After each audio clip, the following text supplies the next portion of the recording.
আসসালামু আলাইকুম প্রিয় দর্শক, আমি ডাক্তার মোহাম্মদ রায়হান উদ্দিন। আজ কথা বলবো থাইরয়েড সমস্যা নিয়ে। অনেকে রয়েছেন যারা থাইরয়েড সমস্যা নিয়ে ভুগে থাকেন এবং যখন থাইরয়েড সমস্যাটা দেখা দেয় তখন হয়তো ওষুধ শুরু করেন এবং যখন নিয়ন্ত্রণে চলে আসে অনেকে ওষুধটা ছেড়ে দেন। থাইরয়েড সমস্যার ক্ষেত্রে ওষুধ ছেড়ে দিলে কি হতে পারে, আজ আমার এই ভিডিওতে আপনারা জানবেন। একজন রোগী তিনি যখন আমাদের চেম্বারে আসেন, প্রথম ওনার থাইরয়েড লেভেল কত ছিল দেখতে পাচ্ছেন, 298 ছিল। সেটা ছিল 16 সেপ্টেম্বর 2025, 298 টিএসএইচ লেভেল, যা থাকার কথা ছিল 4.2 পর্যন্ত।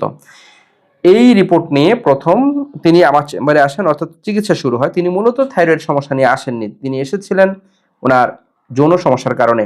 কিন্তু যৌন সমস্যার কারণে যে ওনার থাইরয়েড সমস্যা আছে ওনার শরীরের ভিতরে, সেটা তিনি জানতেন না। আমরা যখন কিছু রুটিন চেক আপ করি, স্ক্রিনিং করি, অর্থাৎ কিছু পরীক্ষা নিরীক্ষা দেই, হরমোনের পরীক্ষাগুলো, এর মধ্যে দেখা যায় যে ওনার থাইরয়েড লেভেল 298। এর পূর্বে তিনি জানতেনই না যে ওনার থাইরয়েড লেভেল এত বেশি। ওনার 26 বছর বয়স, দেখতে পাচ্ছেন 4.2 থাকার কথা ছিল, সেখানে 298 এসেছে। এবং পরবর্তীতে আমরা চিকিৎসা শুরু করি, দেখতে পাচ্ছেন সেপ্টেম্বরের পরে আমরা অক্টোবরে আবার পুনরায় করি। এই রিপোর্টটা টিএসএস দেখা যাচ্ছে 10.50।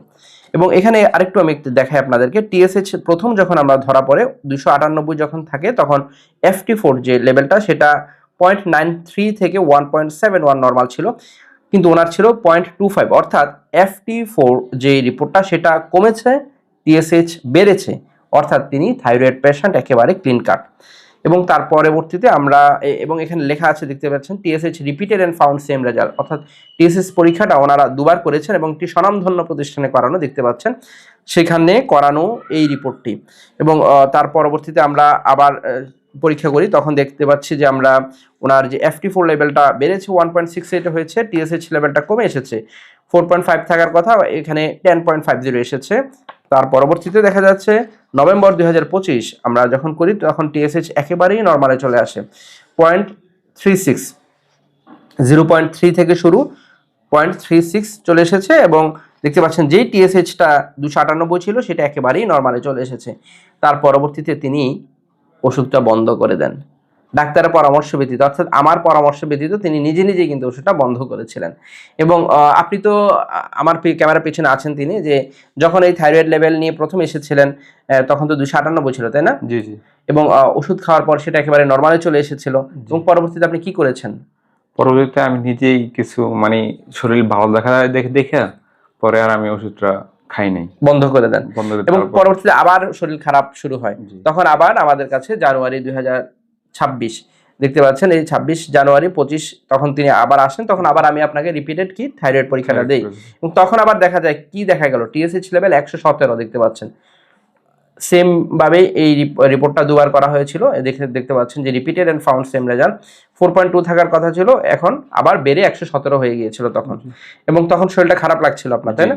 এবং তার পরবর্তীতে আবার আমরা পয়লা এপ্রিল 2026 করি, তখন 8.93 এসেছে, 117 থেকে কমে কিন্তু এখন 8.93 এসেছে। এবং তারপর আজকে তিনি আবার আরেকটা পরীক্ষা করে এসেছেন 26 মে 2026, সেখানে দেখা যাচ্ছে 1.78, 0.27 থেকে 42 পর্যন্ত নর্মাল, 1.78, এবং FT4 1.61, 1.71 এর মধ্যে থাকার কথা ছিল, অর্থাৎ রিপোর্টটি একেবারেই স্বাভাবিক নর্মাল। এবং একই নামের রোগী, দেখতে পাচ্ছেন, অর্থাৎ রিপোর্টটি নর্মাল এসেছে। এবং আপনি বুঝতে পেরেছেন যে আসলে থাইরয়েডের ওষুধ আপনি হুট করে বন্ধ করতে পারবেন না। এখন এই মুহূর্তে বোঝা যাচ্ছে তো যে আসলে বন্ধ করার পর কি হয়েছে, আবার শরীরে থাইরয়েড লেভেলটা আপনার এই যে টিএসএইচ লেভেলটা বেড়ে গিয়েছে, এবং আপনার শরীরে যে খারাপ লাগার যে থাইরয়েড সিমটমগুলো ছিল সেগুলো আপনার বেড়ে গিয়েছিল। এবং আলহামদুলিল্লাহ এখন ভালো আছেন তো? জি আলহামদুলিল্লাহ। আলহামদুলিল্লাহ। এবং আপনি তো জানতেন না যে আপনার থাইরয়েড সমস্যা, তাই না? মূলত এসেছিলেন যৌন সমস্যা নিয়ে বা শারীরিক সমস্যা নিয়ে। সেটা আমরা যখন আমরা যখন বের করার চেষ্টা করি যে কি কারণে ওনার সেক্সুয়াল প্রবলেমটা, তখনই আমরা থাইরয়েড ধরা পড়ে, তাই না? এবং তখন প্রথমবার দেখে একটু অবাকও হয়েছিলেন যে এত বেশি আপনার থাইরয়েড লেভেল, যা জানতেন না।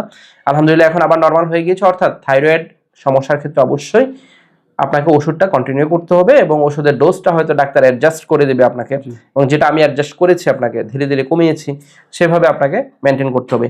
প্রিয় দর্শক, থাইরয়েডের কারণেও কিন্তু আপনার যৌন সমস্যা দেখা দিতে পারে। থাইরয়েড রোগীদেরকে বলবো হুট করে ওষুধ বন্ধ না করে ডাক্তারের পরামর্শ অনুযায়ী ওষুধ সেবন করা এবং ডাক্তারের পরামর্শ অনুযায়ী ডোজ অ্যাডজাস্ট করা উচিত। সকলকে ধন্যবাদ জানিয়ে শেষ করছি। আসসালামু আলাইকুম।